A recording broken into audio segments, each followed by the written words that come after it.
तो दोस्तों, welcome to यूडीमोनिया classes. आज हम चैप्टर 2 की बात करेंगे। Chapter 2 that is diversity and discrimination. जो फर्स्ट चैप्टर था उसमें हमने डाइवर्सिटी की बात की थी कि डाइवर्सिटी का मतलब क्या होता है।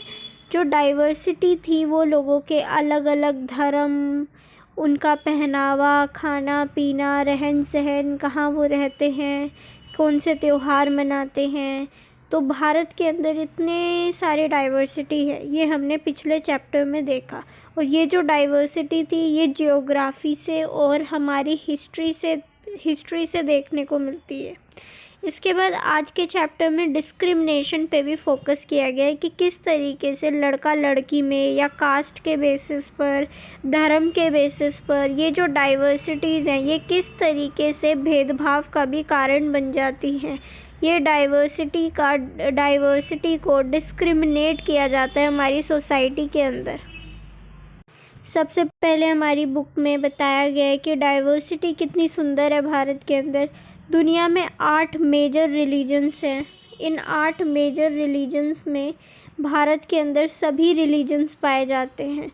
इसके अलावा हमें बताया गया है कि भारत के अंदर 1600 से ज़्यादा लैंग्वेजेस हैं। We speak more than 1600 languages, जो कि लोगों की मदर टंग ही है। एंड भारत में 100 से भी ज़्यादा डांस के फॉर्म्स हैं। तो आप देख सकते हो भारत कितना डाइवर्स है। इसके बाद हम बात करेंगे प्रीजुडिस। इसको बोला जाता है पूर्वाग्रह। इसका मतलब होता है आप किसी के बारे में कोई सोच बना लेते हो, पहले से ही अपने मन में नेगेटिव थॉट बना लेते हो किसी को भी लेकर। फॉर एग्ज़ाम्पल, लड़कियों के लिए हम पहले से ही थॉट बना लेते हैं इनके अंदर दिमाग कम होता है, या इन्हें मैथ्स नहीं आता है, या फिर लड़कियां तो शांत होती है, या फिर लड़कियां तो बहुत रोती है, लड़कियां फिज़िकली वीक होती है। ये सारे के सारे हमारे नेगेटिव प्रीजुडिस हैं, पूर्वाग्रह हैं, जो हम पहले से ही सोच लेते हैं, क्योंकि इनमें से कुछ भी सच नहीं होता है। अगर वुमेन वीक होती तो आप वुमेन एथलीट्स नहीं देख पाते सोसाइटी के अंदर, और वुमेन साइंटिस्ट नहीं होती अगर उनका मैथ्स या फिर साइंस वीक होता, या उनमें नॉलेज की कमी होती। तो ये सब हमारे प्रीजुडिसेस हैं जो हम सोच लेते हैं पहले से ही। जैसा कि हमारी बुक में बताया गया है, जैसे कि हम लोगों के धर्म को लेकर प्रेजुडिस बना लेते हैं कि अगर कोई मुस्लिम है तो उनमें से स्मेल ही आती होगी। मैंने ये भी सुन रखा है क्योंकि वो नॉन वेज खाते हैं। मुस्लिम हैं तो वो तो तेज है, चंट है, गंदे लोग हैं। तो ये सब हमारे प्रीजुडिसेस हैं जो हम पहले से ही नेगेटिव थॉट बना लेते हैं। हिंदूज़ में हम बना लेते हैं बनिया है तो कंजूस ही होगा, है ना। और सिख है तो बहुत पहलवान होगा, लड़ने मरने को तैयार होगा। तो ये सारे हमारे प्रीजुडिसेस होते हैं। कलर ऑफ द स्किन, अगर कोई गोरा है तो मतलब वो अच्छा होगा, भले ही उसके बात करने का ढंग बुरा हो, ईगो हो, गंदा हो, लेकिन हम क्योंकि वो गोरा है तो उससे अट्रैक्ट हो जाते हैं और उससे बात करना पसंद करते हैं। लेकिन अगर थोड़ा कोई सांवला हो, डस्की स्किन का हो, तो हमें वो इंसान पसंद नहीं आता, हम बात नहीं करते, उससे अवॉइड कर देते हैं। तो कई सारी चीज़ें हैं जो, कोई किस जगह से बिलोंग करता है, बिहार से आ रहा है तो उसको लेकर हमारा थॉट गंदा होता है, हम उससे दोस्ती करना पसंद नहीं करते, बात करना पसंद नहीं करते। तो कई तरह के प्रीजुडिसेस हमें देखने को मिलते हैं। फिर अब हम बात करेंगे स्टीरियोटाइप्स। स्टीरियोटाइप्स क्या है? जो हमारे प्रीजुडिसेस थे, जो हमारे पूर्वाग्रह थे, उसे ही हम रूढ़िबद्ध धारणाएं या स्टीरियोटाइप कहते हैं। जो हम पहले से ही पक्की अपनी सोच बना लेते हैं किसी के लिए। पक्की सोच, कुछ कच्चा नहीं है, एक पक्की सोच हो जाती है तो वो स्टीरियोटाइपिंग हो जाती है, रूढ़िबद्ध धारणा हो जाती है। ये पूर्वाग्रह का ही ब्रॉड रूप है, ठीक है।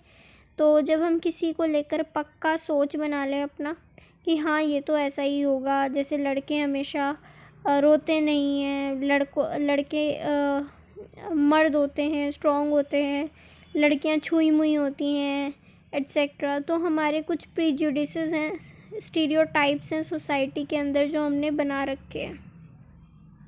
जैसे हमारी बुक के अंदर लड़कों के रोने के ऊपर बताया गया है कि बॉयज़ रोते नहीं हैं। हमारे पेरेंट्स ने हमें बचपन से सिखाया है। इस वजह से जो लड़के होते हैं वो बड़े होकर रोते ही नहीं हैं, चाहे वो सैड हों, चाहे उनको चोट लग जाए, हर्ट हो जाए, वो रोते ही नहीं हैं। ये हमने कुछ स्टीरियोटाइपिंग कर रखी है और वो हमारी सोसाइटी में हमें देखने को मिलती है। ठीक है, तो बुक के अलावा बुक में ये भी मेंशन्ड है कि कुछ धर्म के साथ हम लोग स्टीरियोटाइप होते हैं, कुछ जेंडर के साथ हम स्टीरियोटाइप होते हैं। लाइक फॉर एग्ज़ाम्पल वुमेन्स के रोल को लेकर कि शर्मीली है, धीमी आवाज़ में बोलती है, और अगर तेज़ आवाज़ में बोलेगी, शर्मीली नहीं है, तो वो कैरेक्टर लूज़ वुमेन है।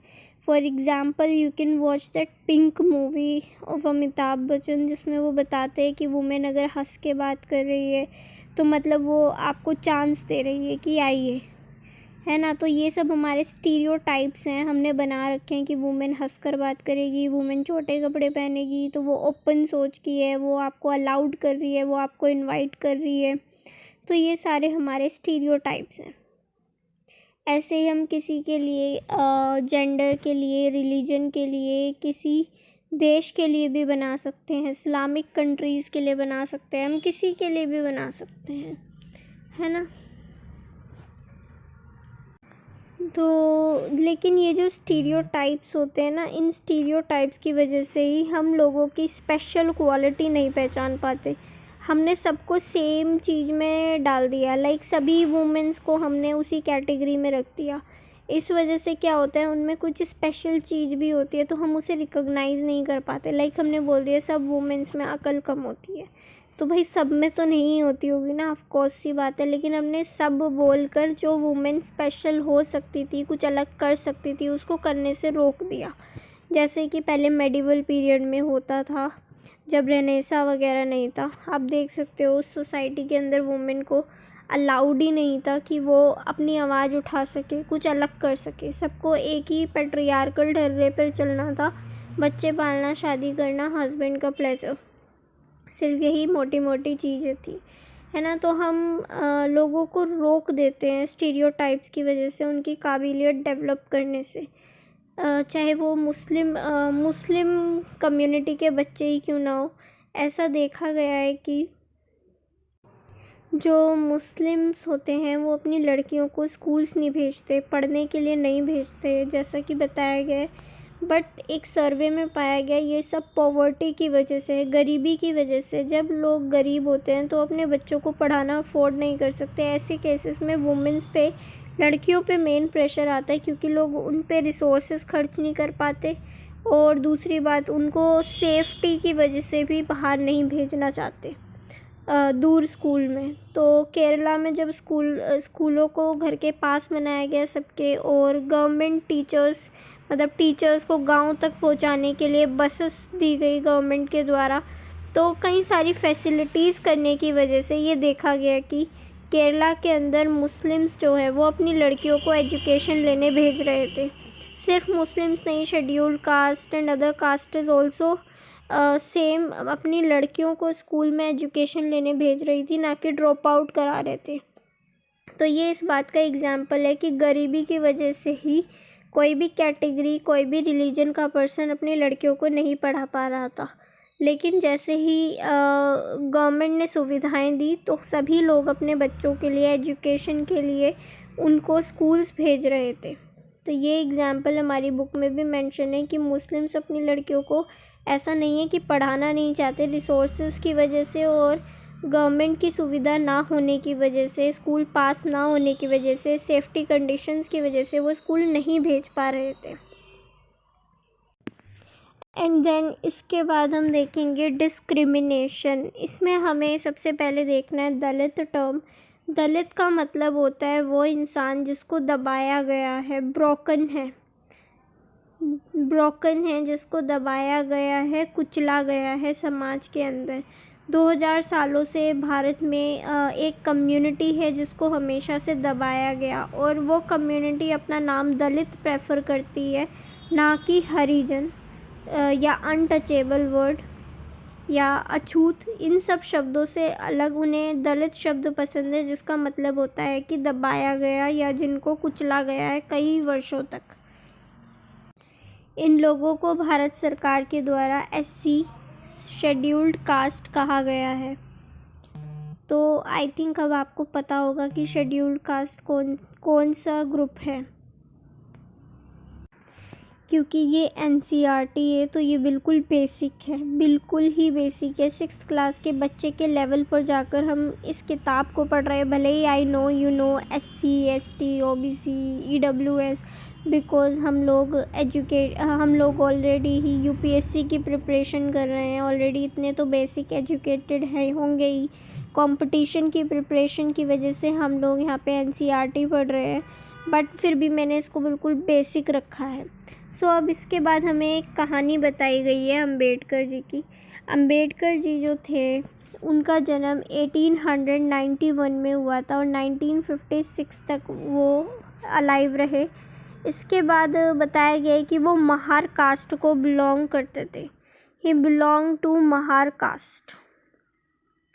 और महार कास्ट जो थी वो शेड्यूल्ड कास्ट थी, जिनको हमेशा गांव के बाहर रहना पड़ता था, गांव के अंदर आने की अलाउड नहीं थी। लेकिन अम्बेडकर जो थे वो अपनी कास्ट के पहले पर्सन थे जिन्होंने हायर एजुकेशन ली, कॉलेज में पढ़ाई की एंड देन वो वकील बनने के लिए इंग्लैंड चले गए।